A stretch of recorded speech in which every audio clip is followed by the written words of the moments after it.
Pardon the eruption, but I'm Hunter Z Infected, and I'm here with my co-host. I'm Ace Trainer Josh, and welcome back to another episode of Pardon the Eruption. And Hunter, I believe we have a specific service to discuss. Yes, it's not just any kind of regular old service. It is a funeral service for the one, the only, Danger Zone. And let's start it off with their first pick, LeJon Flames. He's what, 1-1 for the season? He was their first pick. It was like a meme pick because he only went for 5.5K. And then, after that, he's been a 5.5K player from what I can tell. I don't know what he's like as a chat presence. I don't imagine the most active or most positive, but he's there.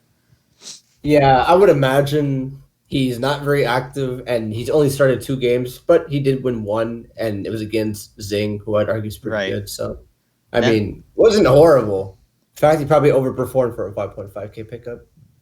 And then their next player they drafted was TC, but they traded him for Sebi. Sebi was, I guess they were hoping Sebi in a new environment would do much better. He would perform like previous seasons. But at this point, Sebi probably wants the season to end. He's probably done with it. End the misery type of thing. I don't think he's going to play again. And then, yeah, I agree with that pretty hard. Yeah, and then after Sebi, someone they did draft, Finchinator, 40K, 0-5, their most consistent player in a bad way. This guy is probably the reason they went down this bad as a team. I think, I'm not saying that in the way like Vest was the reason Old Heads lost, but Finch is probably the reason a Danger Zone lost, and like his games were just unfortunate that he lost them. The fact that he lost them, he did get hacks pretty often. Which, I mean, to be fair, if he doesn't get hacks, he's 5-0. So yeah, okay. I will admit though, his loss to Toxic was definitely the most like underperformed and most overwhelming loss he's had this season. At that point, he was probably just dead. It felt like every week it kept getting worse, dating back to week 4 where he lost pretty badly against K-Crick too. So I think, he was just like, it's been a never-ending nightmare for Finch this season. And when your best player theoretically goes 0-5, it just really dampers your. And he's probably having a good season. He's probably good prep for them. And then, from my previous experience, he was always a very good chat presence and a very good mocker and very good at like evaluating teams. So I would imagine he's done that. But obviously, just being 0-5 is just not a good recipe. Then there's success. Specky. I don't know why they didn't play him like more during when they were still in the race for playoffs, because he only went 1-0 like last week I think, or 2 weeks ago. Then it was week 4. Yeah. So I don't know what happened there. He was always talking about in DPL general how he didn't get played before mids or whatever, which is like, whatever. Yeah, I was gonna say maybe he told Vino he had no availability to play. You might have been trolling. Especially after like his week 4's performance, I'm surprised he didn't play week 5. And if you guys don't know, their Auras got completely swept, and I'm sure Specky would have played Auras. And I think he would definitely had better odds to win over somebody like Metro or even Sebi, unfortunately. And I don't think Veno is a dumb captain, so I think there was a reason behind him not playing before. Yeah, there must have been. Or even like week 5, there must have been a reason. Because I feel like if you're going to start Specs King more than once, it would definitely be the week after a pretty good win. And then Odin was probably their most consistent player in a positive way.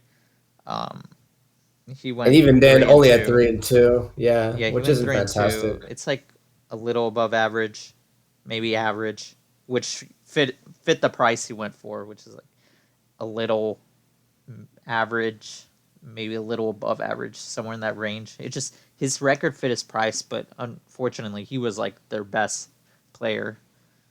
After that, Metro could have been better. It seemed like every game he was playing well, and then he just loses.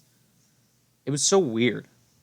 After that, Luffy, I think Luffy either went 2-0 or 1-1. No, not much to say other than like he was there, but he probably wasn't a deciding factor. Luffy actually only went 1-2. 1-2, wow. Yeah. Volcan probably should have played more, but I don't think he's that active. He ended 2-1, I think. If he was more Yeah. active, he probably gets more wins for Danger Zone.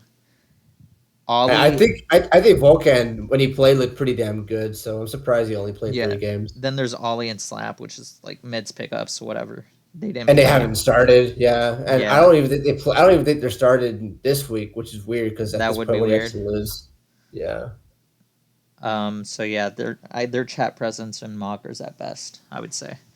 And absolutely. then of course the captains, Harris and Veno. Veno had a better or had a good battling season so far, and he's probably Yeah, Vito was actually probably the bright spot of the whole team. His only loss being to Rye, who I'd argue is right. pretty good, And his and he beat players such as IA, who, by the way, is IA's only loss of the whole season. I don't know So Vito who definitely had some very good success this season. who else did Veno beat? Do you know off the top of your head? I don't know. And Don't then ask. Yeah. Harris just recently beat TDG, undefeated TDG.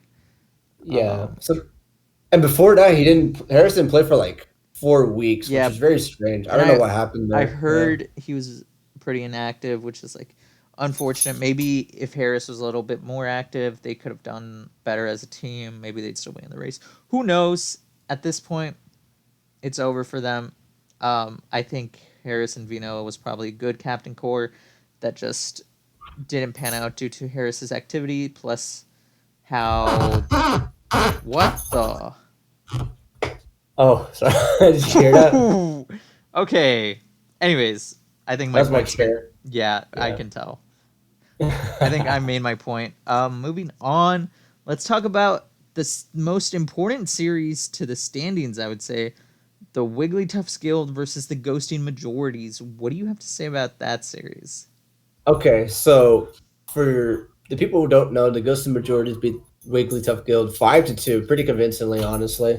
And it's a very, very important, I think, not just like the best game. It was like a very competitive and important matchup this week, but it's also huge because if you guys don't know, Wig actually faced arguably the two weakest teams of the whole league as their final 2 weeks, and then the Ghost and Majorities face Old Hits Week 7. And if you guys like haven't put the numbers together, that means that the very worst, the Ghost Majorities and Wig probably finish 4-3 unless one of them implode during those weeks. And that means we have a very interesting set of playoff circumstances to where you can almost guarantee two of those teams to be 4-3, and then you have Wings of Wrath already 4-1, and Trick of Eye being 4-1, and then you have Noble Victor being 3-2, obviously. So now all of a sudden we have a very interesting set of playoff circumstances that we'll kind of discuss later on in the show. But that's for further on, obviously. But I think it was also just very interesting to see that we saw what the Ghost Majorities are capable of. But I've brought this up before. It seems like every week these teams that all of a sudden look very good, all of a sudden look very bad. And I think that was the case for Wig for sure. Like L5 just completely imploded against Undead. He blames the team builder for like switching up his IVs, but I don't know how much it actually would have saved them, to be honest. And just everybody else on Wig just didn't perform. Theo got completely fucking cooked by by Baby Eric. Just a lot of games just didn't go Wig's way, and I think it really shifts. It definitely creates a very dramatic finish for the rest of the season. That wouldn't be the case in my opinion if it went the other way around. Yeah, I would say Baby Eric versus Theo was quite the treat to watch. That the moment that thing started bulking up, I was like, what is going on? Um, Jimmy G versus Haz. I was kind of cheering for Haz. I like Haz. Who doesn't? But I also like Jimmy G, which is like So I guess I don't mind whoever won or lost. Um, After that, most of these matchups were kind of There's the L5 Undead matchup. Phil versus Ian, I think, was like most unfortunate for Wig, because it's like Phil didn't play like he wanted to win. He played like he he played like it was the last week in a regular league, and he was already out of the playoff race. So he was just trying to get the game out of the way. Yeah, that never felt like a competitive game from the beginning. Yeah, So that's all I have to say about Wig versus TGM. And then, after that, we had a lot of chokes this week, and they were all outside of that specific series. Um, what do you think were the two biggest chokes? All right. Well, I'm going to start off with I think it's a choke of the season. Oh my gosh. Just thinking about this really makes me angry. But for you guys who don't know, my good pal and teammate, Economical, uh, you Good. know, Are you sure, had the good game. pal? He had the game in the bag, right? All he has to do is click Earthquake on the like the 40-some% Mew, and he wins. But he doesn't do that. In fact, he does the complete opposite, and decides to switch his drill, predicting Groundinium Z, even though we had a Electrinium Z0 aura in the back to revenge anyways. So if that happens, we still win. And despite that, we swapped, lost to +2/+2 Mew, who proceeded to get every single kill left on our team. And I just want to say that this really put us in a horrible spot for the series. And without getting too into the specific, Sharky was not in the right space to play Game 7, and we forced him to basically. And luckily, we got the win. But I mean, the fact that it came down to this, and also TDG lost Game 6, which made it, again, go down to Sharky. It was just like very unfortunate. This choke was a big deal. Then after that, we have what's his name? Turkey. Turkey choked against the Hungry Men, and if Turkey wins, Old Heads actually get their first win of the season 4-3. But unfortunately, Turkey decided to play like a chicken found his head cut off. Pun unintended. And he just proceeded to, I don't know what happened. It seemed like a sack war was in his grasp and he had the numbers advantage, so it seems like he should have just won, but he didn't. He just proceeded to like let his mons get hit for no reason, and it just ended up being really strange. I thought it was like a worse choke at first, but the more I watched it, I thought it was okay. So yeah. Okay, honestly, I don't think the turkey choke was that bad. It's like it's a choke, I guess, but it's like I can also see people calling it not a choke type of thing. I think there was two worse chokes than that, and I think there's two worse chokes than even the ego game. First one I'm going to talk about is the Pi versus Pyro. Pi, that was such a bad choke. All he had to do was click +1 T-Bolt on Heatran and then get regen up with Slowbro, and he wins that game. But he's like defending it by saying, no, y'all would have been mad at me if I clicked T-Bolt and then got flinch later. What, bro? No. No, that was the only play. That was a guaranteed win, and you choked it.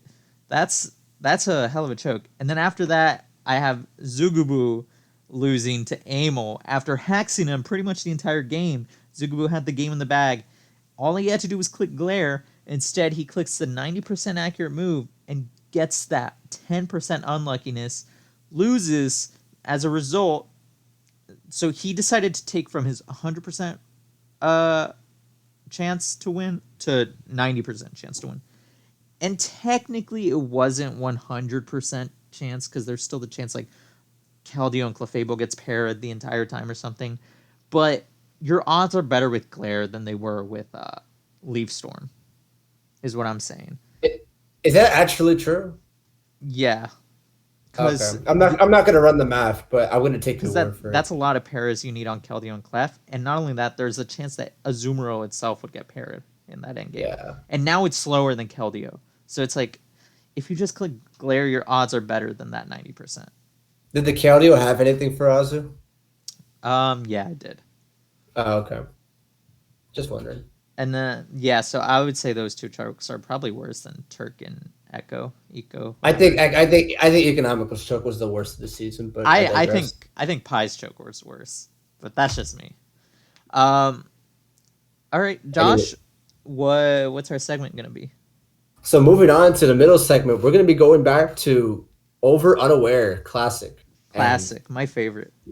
Yeah, so we've already slightly discussed this in the past, but we're going to go back to it with the undefeated players left in the league, which if you guys don't know, we're going to be discussing players who have a chance to finish 6-0 or better, which is a total of actually only 6 players. 6 players. And yeah, so Hunter, I'm going to be the one to ask you, among those 6 players, and with 2.5 being the over or under, what number do you think will be the number of undefeated players who finish 6-0 or 7-0 or better? Um, I'm gonna say I'm gonna have the wait. What was the number for the 6. Oh, 2.5. Two and a two and half. a half? I would say Yes. over. I would have.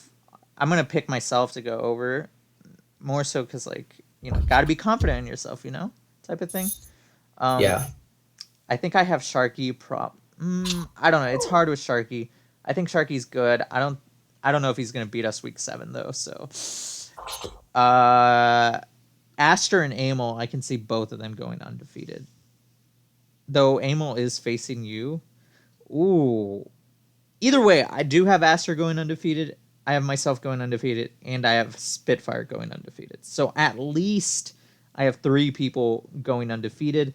But I can see Sharky losing against us week 7. I can see Amel losing against you this week, and I can see Bird losing against us this week.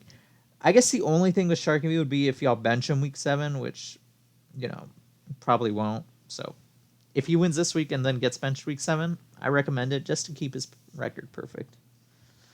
That's kind of true. Anyways, I'm actually gonna go with the under here. I'm gonna say 2 people. I have my boy Sharky finishing undefeated, 7 and and 0. and your boy Hunter. Actually, I don't think you're gonna beat us week 7. Okay. Unfortunately, I think All we're gonna right. win. All right. Show's over. But no, no, shut the fuck up. We're continuing. And I'm actually gonna give the other win to the Flying Bird. I think he's gonna beat Shadow this week, and then I think whoever he faces week Oh, 7. I bro. mean, he faces old heads week 7, so I think his undefeated stead is actually just in the grasp of his Dude, palms. give me some of that crack you're doing. You have Hey, Bird going undefeated, but not me. okay, You have okay. I'll mention this. So I you think have he will win. I think he will win this week. But let's say you start against our Sun and Moon week 7. okay. I don't care. I don't want to hear this anymore. Screw you, Yeah, Josh. That means you have whatever, dude. Spitfire losing, Aster J losing, and Imel losing.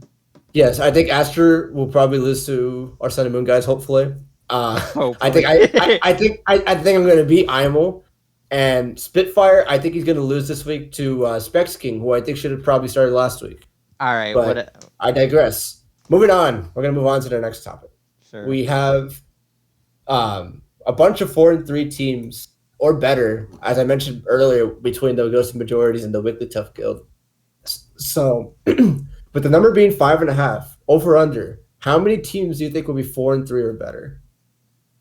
I, I think this season has been interesting so far.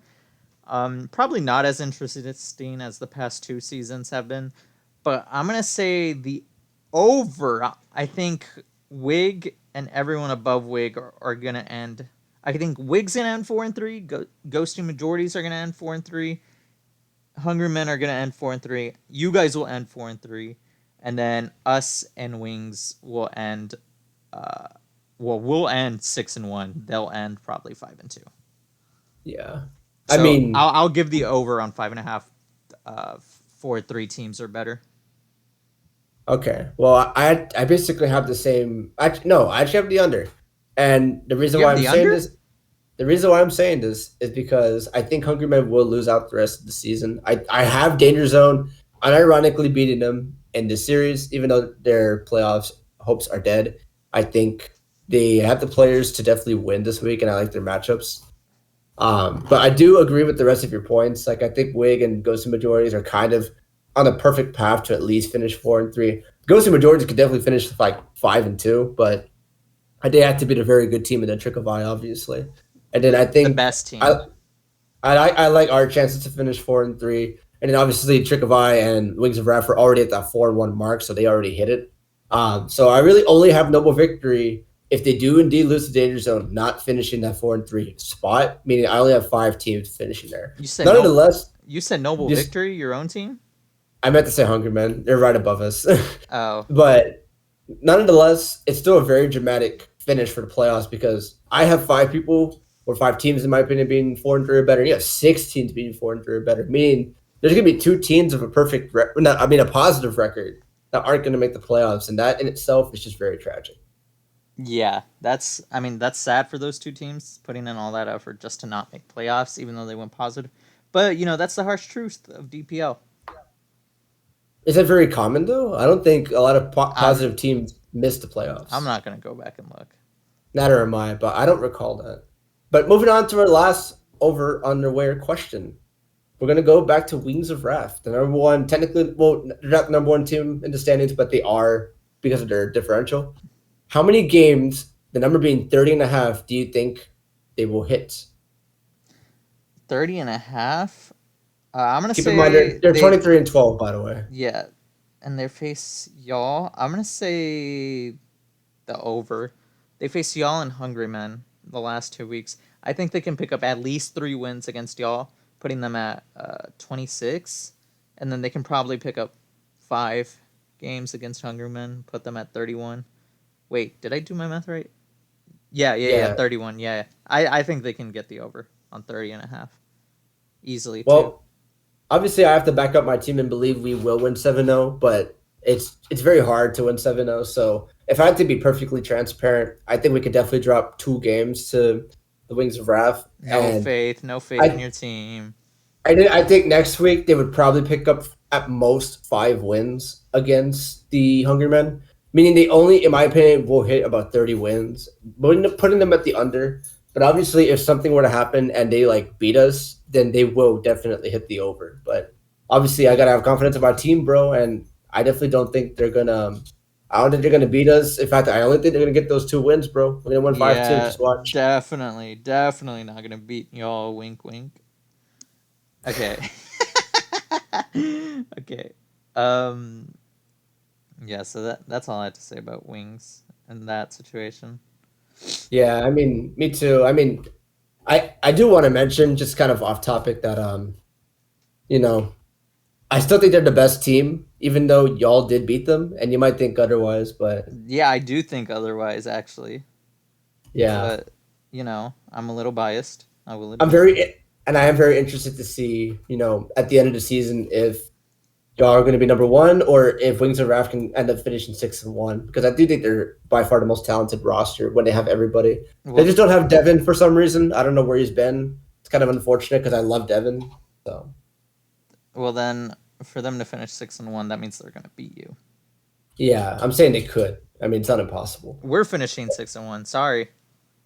I I I don't know about that. But anyways, we're gonna be moving on to the lightning round. So Ka-chow! ka-chow, Ka-chow! ka-chow. Meow! Anyways, okay, we gotta stop. Hunter, I gotta What? start with this. I gotta start with this, bro. Do you got Undead it? versus L5.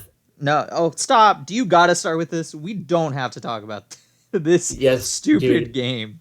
We gotta bring it up. First of Do you all, think do you think it is guaranteed worst game of the season?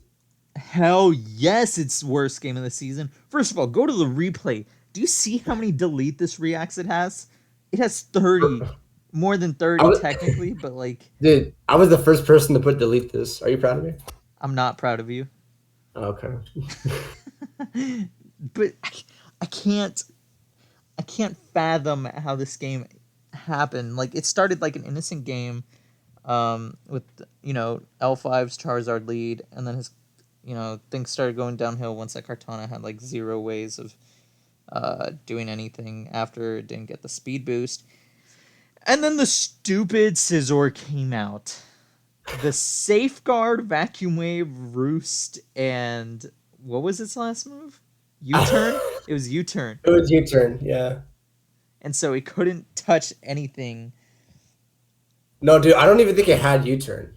It did have U-turn. It was U-turn, Safeguard, Roost, Vacuum Wave. Oh, okay. And it came down versus a Pex Gliscor. The Gliscor was scarfed, which was cool. If only, it actually ended up doing anything. But, I mean, yeah, that's all I have to say. It almost won at the end, too. Yeah, like I thought the game was far from like I thought it was over like instantly, but for some reason L5 was proceeding to play 100 plus turns, and I was wondering why. But he was really, really, really close. And there was one turn where if you click Scald on that one turn, And gets the burn. Undead didn't, and on that one turn Undead for some reason didn't click Safeguard. He wins. He I probably remember that wins on the turn. spot. Yeah, I don't know about but wins. I mean, you couldn't have had that foresight because it's a choke, and Undead being undead decided to potentially choke. I But think you're tripping when you say wins. But yeah, like here's let's talk about more interesting games, Josh. okay. Um, there was two game sevens this week. There was the Sharky versus Metro game, which had some behind the scenes stuff going on, and then there was me versus Bronson. What do you think about those two games? Well, you got to appreciate Bronson doing everything he can in his power to make sure he was Game 7, and it indeed happens. But unfortunately, the power of God and anime was not on his side, as he could not get enough paralysis to beat the enemy, aka Hunter Z Infected. I And will Hunter Z Infected ripped away the hopes and dreams of Bronson and ended up winning that game pretty I will say convincingly. those first two turns looked absolutely horrid for me with the Weavile. But that sequence was perfectly accounted for in my prep. Like we planned for that to happen. We were aware it could happen, and I was perfectly okay with sacking Beware for Weavile. Oh, okay, well, you were not prepared for Sash Counter Weavo, No, but I I was. I do agree that it was a great exchange for you, but I don't know if you actually accounted for that. I There's no way was. that's You can ask Aki. We were talking about it.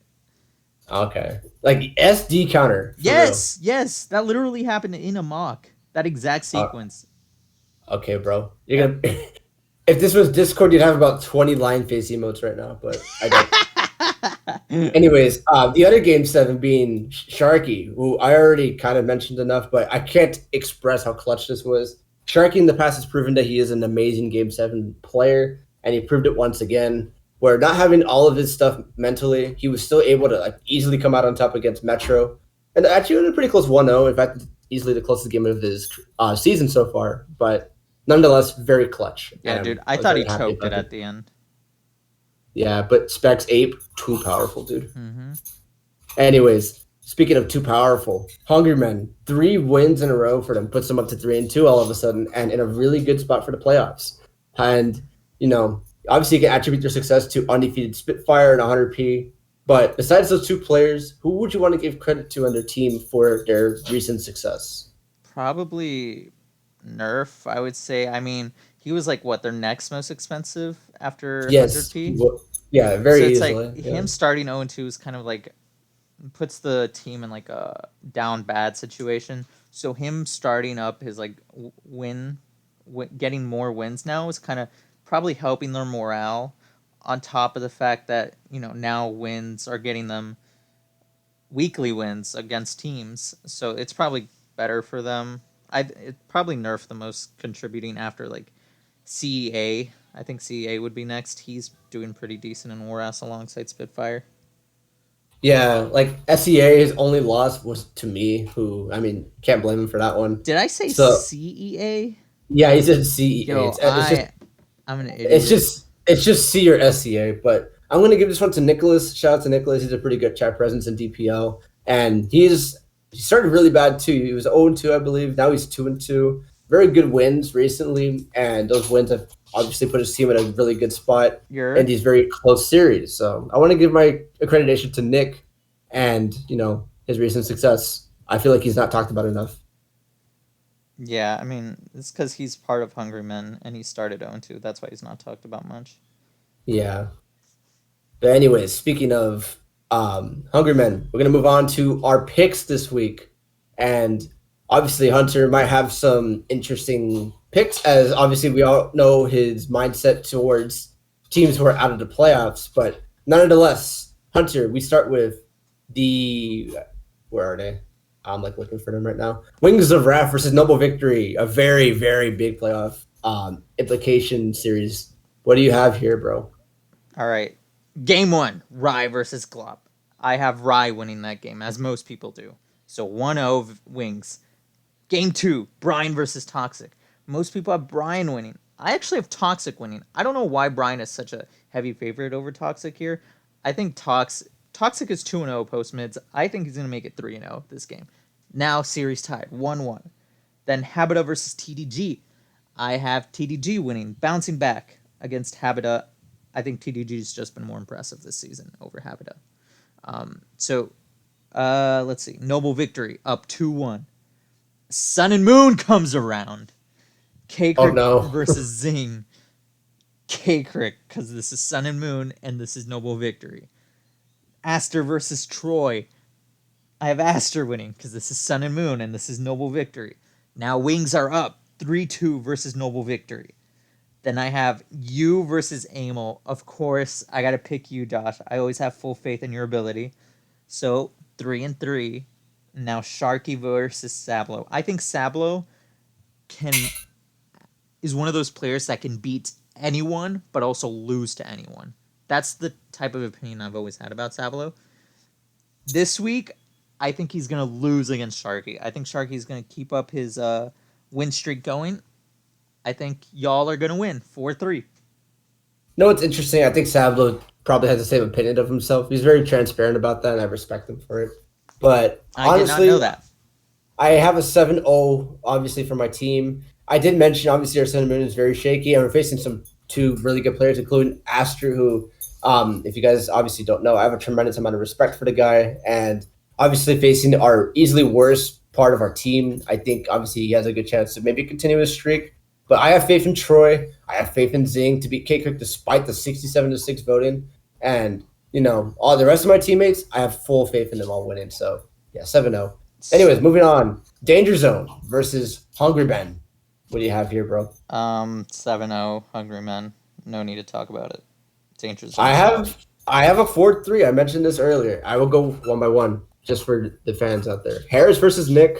I did mention Nick being very successful, but Harris just came off a really good victory against TDG. I think he's going to continue that momentum as even though their player applications are dead, I just think he's a better player. Luffy versus 100p. I don't even need to think about this too much.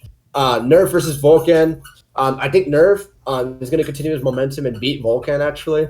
And then Zern versus Lejon. I think Zern will easily win. So you guys may be wondering, that's 3-1 Hungry Men. What do you have for the rest of the series? Well, Odin versus Scrappy 10. I think Odin is just going to trounce him or just be a better player.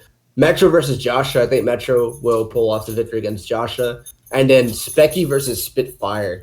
Very good matchup theoretically. And I think Specky will continue to win the rest of his games. He did mention actually in our team server, fun fact, that he plans to go 3-0 to finish the season. So watch out. I think Specky is out for blood despite the season being dead as hell. Right. That's kind of wild, bold claim for someone on a dead team to say, but I guess he's gonna try hard, huh? Yeah. So yeah, 4-3 Danger Zone. Next series. Old Head versus Wig. Yeah. What do you got here, bro? 7-0 Wig. Next. I have 6-1 Wig. Pretty much the same sentiment. I think Pyro will beat Obi, but Obi has been playing really, really good, so honestly, it could be a 7-0. So you have Beardy losing to King L5. I do have L5 bouncing back and beating Beardy. And right. I think Beardy's been playing good. I just think L5 will want to win this week, personally. All right, and obviously I'm going to have Trick of Eye winning 7-0. I want to hear your opinions on this series. What do you have, Ghosting Majorities versus Trick of Eye? I have a close-ass 4-3 series, and I'll explain. 4-3 if you guys win it. You guys win it. I'm sorry. Okay, good. So let me just go down the list, and then we'll end the episode for y'all. Baby Eric versus Hunter Z Infected. I have Hunter winning despite Eric's really good win against Theo last week. The Flying Bird against Shadow. I think the Bird will continue his win streak. It would have been great if Shadow didn't choke. This would be an undefeated matchup and arguably probably really, really awesome for the fans to watch, but it isn't as awesome, but still very good theoretically. Hey, I think Flying Bird wins. If you combine their two names, you get that one character from My Hero Academia. That's Shadow Bird, dude. Oh, Fumikage Tokoyami. What the hell? How do you know that, dude? I love My Hero Academia, dude. You know what? It's like we could talk my favorite anime. Continue. Gaiman versus Aki. I have Aki winning, but Gaiman is pretty prominent, pretty good, and Aki has been completely horrible. So honestly, that could really go either way. And if Gaiman wins, honestly, the Ghost Majorities might win the series. So it's my opinion. Checkmate versus Undead. I think Checkmate will beat Undead. I think he's a better player. Ice versus Bobbert. I have Ice winning versus Bobbert personally, even though the votes say otherwise. What were we going to say? Oh, well, now you have us winning 4-1. Yeah, and then I see your auras getting completely swept. Damn, Ian bro. beats Skyhorse. Rob beats Slick Panther. Although I am very excited to see Ian versus Skyhorse. They were both my teammates a couple seasons ago. Ian being my captain actually, and I'm really excited to see how that game goes. It should be like super good. Oh, this is my last season's captain versus this season's captain. I just now noticed that for me. That's really cool too, actually. Damn, so you have us winning a close 4-3. Yeah, and again, that's with Aki winning, who has looked really bad.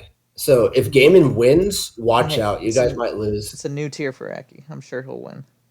All right, Yeah. well, that's our predictions for next week. Oh, before I forget, we're gonna link a Google form with this so that if we could get questions from y'all that we can answer on next week's part in the eruption. So please leave us some questions on that form. I'm gonna link it with the video. I'm sure it'll be around somewhere. It's totally not because we're running out of ideas and questions, guys. Don't worry. We want to hear the community reach out to us and give us some interesting questions that we would love to answer. That's all. Yeah. Otherwise, that's all for today.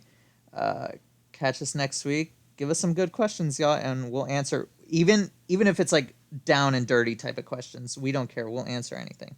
This show has no filter. Yeah, ask us anything. If we think it's good enough, we'll answer. Yep.